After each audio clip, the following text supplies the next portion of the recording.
আমরা মাথা ঠিক থাকে না, এটা দেখতে কেমন ঠিক থাকতো। এমনি জানে ওই যে জায়গাটা এখানে মিন কতক্ষণ আছে জানেন নি?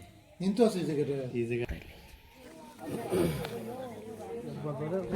না, আমার ফার্মের নাম পঙ্কুই ট্রেডার্স। কালকে রাত্রে আমি সব কাজ সেরে বাজারে যাই। বাজারে কীর্তন চলছে, হরিনাম সংকীর্তন আমাদের আনন্দবাজার।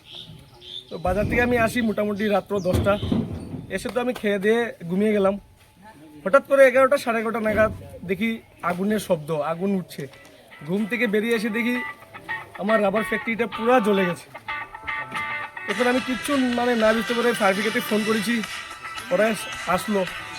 সম্পূর্ণটা একদম রাবার মোটামুটি আমার 55 টনের মতো ছিল, 55 টন, আনুমানিক 95 লাখ থেকে 1 কোটি টাকার মধ্যে হবে।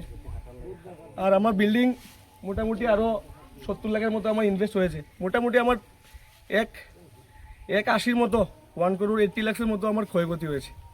কিভাবে হয়েছে কিছু বুঝতে পারছি না। কিভাবে হলো হঠাৎ করে, আমি তো ঘরে ঘুমিয়েছিলাম, আমি কিছু বলতে পারছি না কিভাবে আগুন লেগে গেল।